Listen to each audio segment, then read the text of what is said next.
जर कुणीही तुम्हाला हा प्रश्न केला की महाभारताचा हिरो कोण, नक्कीच प्रत्येकाचं उत्तर हे वेगवेगळं असू शकतं. पण माझ्यासाठी उत्तर फक्त एकच, कर्ण. सूर्यपुत्र कर्ण, सूतपुत्र, कौंतेय, अधिरथ पुत्र, राधेय, शोणचा भाऊ, अशी कित्येकच नावं. पण माझ्यासाठी एकच, महारथी कर्ण. वृषभपुत्र. दुर्योधनानं दिलेलं वचन, आज्ञा, विश्वास, स्वार्थ हे सगळं आता विचार करण्यापलीकडचं होतं. तुम्ही ऐकत आहात महारथी कर्ण, महारथी कर्ण, आणि मी आहे अनुराग. ब्रह्मास्त्र आणि ब्रह्मास्त्र, चोहीकडे फक्त आणि फक्त कर्णाच्या डोक्यात आता हाच विचार फिरत होता. ब्रह्मास्त्र प्राप्तीच्या तयारीसाठी सगळं सुसज्ज झालं. कर्ण ब्रह्मास्त्र प्राप्तीच्या शोधात अश्वत्थामाच्या कुटीत परत आला, जिथं एका बगळ्याबरोबर बसून तो त्याला दूध प्राशन करून घालत होता. अश्वत्थामा बगळ्याशी गप्पा करण्यात व्यस्त होता. त्याचं लक्ष कर्णाकडे गेलं आणि तो शांतपणे म्हणाला, बघा बघा, आज आपल्याकडे कोण आलंय? साक्षात दिग्विजयी कर्ण, स्वतःची कवच कुंडलं इंद्रदेवाला ज्यांनी दान करून टाकली असे महारथी दानवीर कर्ण. कर्ण तुझ्याकडे पाहून मिश्किलपणे हसला. तू पण त्यांचं छानपणे स्वागत कर बघू, अत्यंत आदर तिथ्यानं. त्यावर बगळ्यानं हळूच मान वर करत अत्यंत प्रेम आविर्भावात स्वागत केल्यासारखं केलं. कर्णानंही त्याला दुजोरा दिला. काही वेळानंतर अश्वत्थामाशी कर्णानं ब्रह्मस्त्राविषयी चर्चा केली. अश्वत्थामानेही प्रशंसा केली. पण अशा पद्धतीनं कवचकुंडला दान करून आता गरजेपोटी ब्रह्मास्त्र मिळवण्यासाठी गुरु द्रोणांकडे जाणं त्याला योग्य वाटत नव्हतं. पण त्याचा नाईलाज होता. दुर्योधनाला कर्णानं वचन दिलं होतं आणि त्यामुळं ब्रह्मास्त्र मिळवणं हे आता नक्की झालं होतं. घटकाभर वेळ गेला आणि दुर्योधनाला दिलेल्या वचनाच्या पूर्ततेसाठी कर्ण पुढे निघाला. तो अर्घ्यदान करत असताना त्याला दूरवर दुर्योधन उभा दिसला. आपण युवराज आहोत, आपलं राज्य आहे, या सगळ्यांचा किंबहुना त्याला विसर पडला असा, किंवा स्वतःच्या मित्रावर असणारं त्याचं नितांत प्रेम याचं एक प्रेमळ उदाहरण म्हणजे दुर्योधन कर्णाची मैत्री. हातात फलाहार घेऊन दुर्योधन गंगाकिनारी कर्णाची वाट पाहत उभा होता.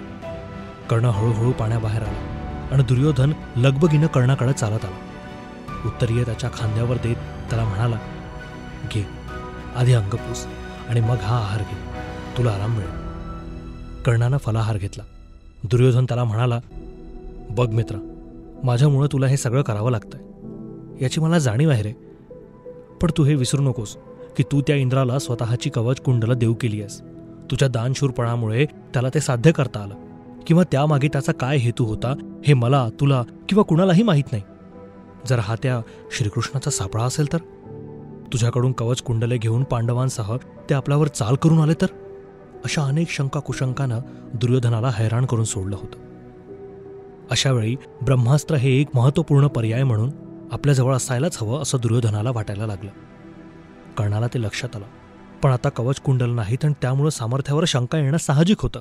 अशातच त्यातून मार्गक्रमण करत कर्ण पुढं अल्पोपहार करून द्रोणांच्या निवासस्थानाकडे निघाला. त्यांना हळूवार दाराची कडी सरकवत आत शिरण्याचा प्रयत्न केला. एक डोळा उघडून ध्यानावस्थेत बसलेले गुरु द्रोण म्हणाले, कोण आहे तिकडं? कर्ण म्हणाला, गुरुवर्य, मी कर्ण. गुरु द्रोण म्हणाले, तू यावेळेस इथं काय करतोय? त्यावर कर्ण म्हणाला, मला तुम्हाला काही सांगायचंय, जाणूनही घ्यायचंय, आणि एक मागणीही आहे. गुरु द्रोण समाधी अवस्थेतच म्हणाले, बोल. ते पुढे काहीच न बोलता वेगळ्याच आविर्भावात त्याच्याकडे पाहत म्हणाले. कर्ण म्हणाला, गुरुवर्य, मला ब्रह्मास्त्र हवंय. द्रोण अत्यंत शांतपणे म्हणाले, पण तुला माहिती आहे ना, ही विद्या फक्त राजपुत्रांनाच शिकवली जाते. पण गुरुवर्य, मी अंगराज आहे, दिग्विजयी आहे, अंगद देशाचा स्वतंत्र राजा आहे. पण तू एक राजपुत्र नाहीस, तू एक सूतपुत्र आहेस. द्रोणांचे हे शब्द कर्णाच्या कानावर धाडकन आदळले. तो विव्हळला.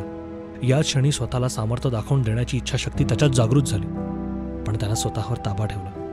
गुरु द्रोण म्हणाले, या सर्व सृष्टी तलावावर कुणीही जर मला येऊन सांगितलं की तू सूतपुत्र नाहीस, तू अजय आहेस, तू अमर आहेस, तू दिग्विजयी आहे, तरी लक्षात ठेव, तू माझ्यासाठी फक्त आणि फक्त एक सूतपुत्र आहेस. सूतपुत्र होतास आणि सूतपुत्रच राहणार. ब्रह्मास्त्र तुझ्यासाठी किंवा तुला शिकवण्यासाठी नाहीच आहे. त्यामुळे मनातून ब्रह्मास्त्र मिळवण्याचा विचार सोडून दे. कर्णाला त्याचं वक्तव्य पूर्ण व्हायच्या आतच इतकं सगळं ऐकावं लागलं. त्यामुळे तो प्रचंड चिडला, क्रोधाग्नी धगधगला.